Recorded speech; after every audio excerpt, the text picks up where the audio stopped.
Hi kids! Kamusta naman kayo? Alam kong inaabangan nyo ang Children's Hour dahil Sabado na naman. Kaya samahan nyo ako at mag-umpisa tayo sa isang song na tungkol sa ating story ngayon.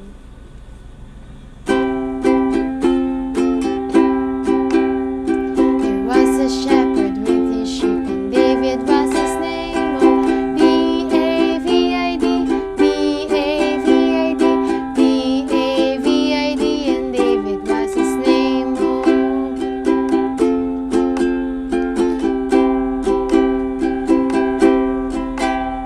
There was a boy who killed a shepherd. David was his name. Oh, D-A-V-I-D, D-A-V-I-D, D-A-V-I-D, and David was his name. Oh. Tama! Ang kwento natin ngayon ay about kay David at Goliath. Sino nga ba si David at si Goliath? David is a good-looking small boy. He is the youngest son of Jesse, who shepherds their flocks all day long. He is also a courageous boy. Wala siyang kinakatakutan. Even Goliath, who is bigger than him. David is also known as a man after God's own heart.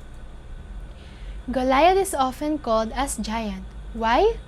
Because he is about 9 feet tall. Could you believe how tall he was? Siya yung tinalo ni David. Tingnan natin kung paano siya tinalo ni David na isang maliit na lalaki.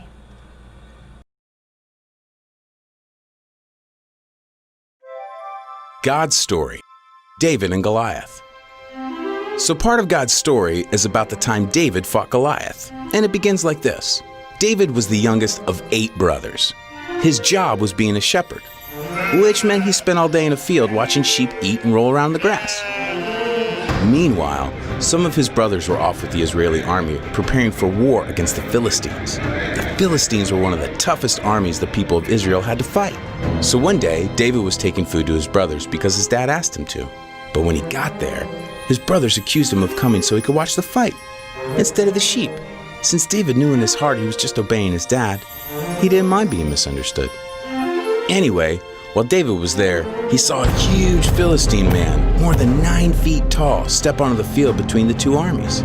He was wearing a thick helmet and armor and carrying huge weapons. His name was Goliath, and he was definitely used to being the winner. David found out that Goliath had been stepping onto the field like this every morning for the past 40 days and saying, "Give me a man and let us fight each other." But nobody from Israel was brave enough to fight him, even the king. Well, David didn't like that this giant was intimidating the Israelites. After all, they were God's special family. And because God was with the Israelites, they could have courage in any situation. So David, who wasn't even a soldier, told the king, "I'll fight against him." Nah, the king thought David was too small, but he really wanted someone to fight Goliath. So he gave in. And David knew he wasn't strong enough to beat Goliath by himself, but he believed God would be with him. So he said, "The Lord will rescue me from the hand of this Philistine." The king hoped David was right. He even had his own weapons and armor put on David, but they didn't fit him. David decided to go into battle in his regular clothes. That's how sure he was that God would help him. Anyway, David went to a nearby stream and chose 5 smooth stones to use with his slingshot. Then he walked onto the battlefield to meet the massive Goliath. When Goliath saw how wimpy David looked, he was furious. He thought he'd get to fight the Israelites' strongest warrior. He said to David, "Am I a dog that you come at me with sticks? I'll give your flesh to the birds and wild animals." David might have looked like a wimp, but he was actually really brave. In fact, he was so brave that when he was taking care of sheep, he fought off bears and lions. Because God helped him protect his sheep, David knew God would help him protect this special family. David said, "You come at me with a sword, but I come at you with the name of the Lord Almighty." He was explaining to Goliath that God was more powerful than anything. He also added that he would feed Goliath's flesh to the birds, which made the giant even more mad. Then David took a stone, put it in the slingshot, and slung it at Goliath. Goliath didn't even get a chance to swing a sword because the stone hit him right in the forehead and sunk in deep. He face-planted straight into the ground. Nobody could believe it. Then David ran over, took hold of the giant's sword, and drew it from the sheath. He took the sword and cut off Goliath's head. David carried the head all the way back to Jerusalem. And when the Philistine army realized Goliath was dead, they started running away like a bunch of scaredy cats. The Israelites chased the Philistines, shouting loudly. They had won. God used David, who was just an average kid, to rescue his people. And that's the story of David and Goliath. So, in case you missed it, here's the quick version. David was a shepherd. He brought his brothers lunch. He saw Goliath. Goliath scared everybody. David wasn't scared. He knew God was stronger. David fought Goliath. He used one stone. God helped him kill Goliath. The Israelites won. God's people were saved. And that's a part of God's story.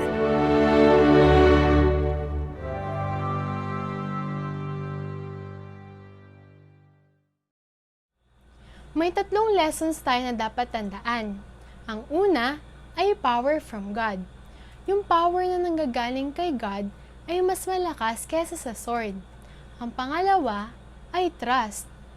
Ang pagtitiwala kay God ay walang pinipiling edad. Kahit tayong mga bata ay inaasya na mag-trust tayo sa Kanya ng buong puso para malagpasan natin ang mga challenges natin sa buhay. Pangatlo ay strength.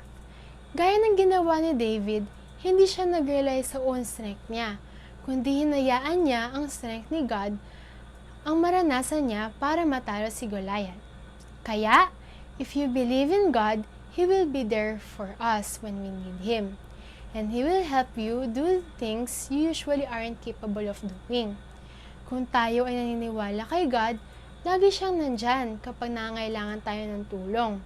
At siguradong tutulungan niya tayong gawin ang mga bagay na hindi natin kayang gawin mag-isa. Kasi tandaan natin na wala tayong magagawa kung wala si God sa atin. At yun ang story ni David at ni Goliath.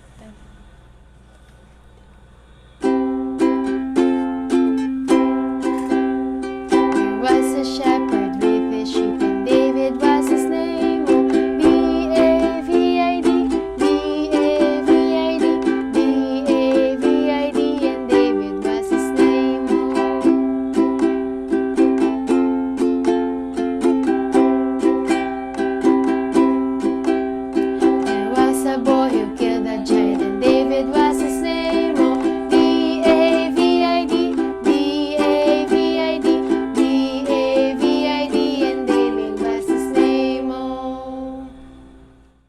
Kids, bago tayo magtapos, tayo muna ay mag-pray. Jesus, maraming salamat po sa story ni David at Goliath. Sana po ay maalala namin na kami ay magtiwala sa iyo ng buong puso at maniwala sa power at strength na nagmumula sa iyo. I-bless niyo po kami at ang aming pamilya. In Jesus' name we pray. Amen.